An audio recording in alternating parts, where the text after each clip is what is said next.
আসসালামু আলাইকুম। জোহা ইবনে মামুন চ্যানেলে সবাইকে আমন্ত্রিত। এই চিংড়ি ভুনাটি দেখতে যেমন লোভনীয়, খেতেও খুব অসাধারণ, খুবই মজার হয়। দেখতে যেমন অসাধারণ, খেতেও খুব মজা, আর খুব করে নিতে পারেন।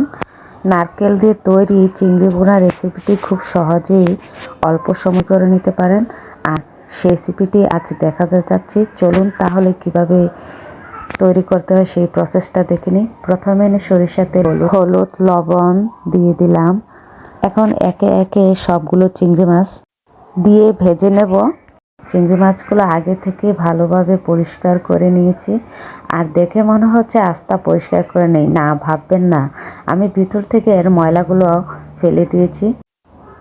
বাইরে অনেক শব্দ চাচ্ছে, তাই কিছু কিছু শব্দ এখানে আমার সাউন্ড অ্যাড হয়ে গেছে, হয়তো না। আর এখানে চিংড়ি মাছগুলো ভাজা হয়ে গেছে, আর চিংড়ি মাছগুলো আস্তায় রেখেছি। আর এই চিংড়ি মাছ তেলে পেঁয়াজ দিয়ে দেব। যাক, সবগুলো উঠিয়ে নিলাম। এখানে পেঁয়াজটা ভাজা হতে হতে আরেকটি মিক্সার জারে একটু বের করে নিতে। এখানে নারকেল, পেঁয়াজ, টমেটো দিয়ে একটি পেস্ট তৈরি করে নিয়েছি। এই তো দেখেন, পেঁয়াজটা ঠিক এরকম হবে। এখন এখানে পেঁয়াজটা লাল হয়ে এসেছে। আদা, রসুন, জিরা ও একটু হলুদ দিয়ে ভালোভাবে মশলাটা কষিয়ে নিচ্ছি। পরিমাণ মতো লবণটা দিয়ে দিলাম আগেই। আর যে ব্যাটারটা তৈরি করেছিলাম সেই ব্যাটারটা এখন দিয়ে দিচ্ছি। দিয়ে একটু ভালোভাবে কষিয়ে নেব। এটা পানি শুকানো আগ পর্যন্ত কষাতে হবে।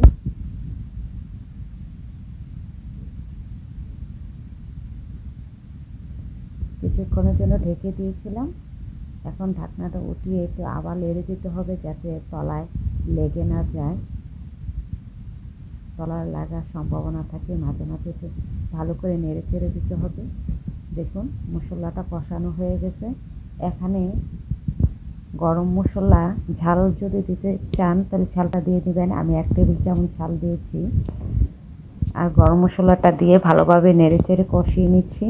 কিছু সময় স্কিপ করেছি, ভিডিওটা বড় হয়ে যাবে বলে। আর হালকা কুসুম গরম পানি দিয়েছি। যখন এই মশলাটা গরম হয়ে গেছে, এখন ভাজিয়ে রাখা ইচা মাছগুলো তাতে দিয়ে দিলাম। যখন বলক এসেছে, দিয়ে কিছুক্ষণের জন্য ঢেকে দেব। যদি ভিডিওটি ভালো লাগে থাকে তো লাইক, কমেন্ট, সাবস্ক্রাইব করতে ভুলবেন না। এই তো রান্নাটা হয়ে গেছে। ধনিয়া পাতা থেকে নামিয়ে নেব। অবশ্যই আপনাদের বুঝতে বেশি একটা অসুবিধা হবে না, কারণ আমি বলছি ভিডিওটা বড় হয়ে যাবে বলেই আমি কিছু সময় স্কিপ করেছি। দেখুন, এখন পরিবেশন করে দেখাচ্ছি।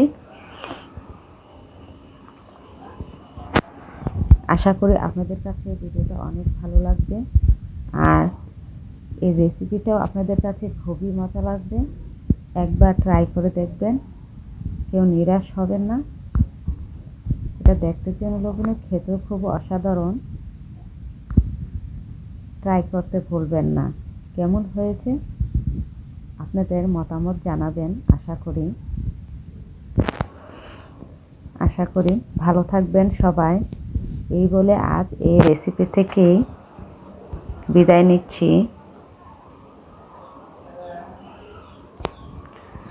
ভালো থাকবেন সবাই। আবারও বলছি, একটু ট্রাই করে দেখবেন, কেউ নিরাশ হবেন না। ভালো থাকবেন সবাই। আসসালামু আলাইকুম।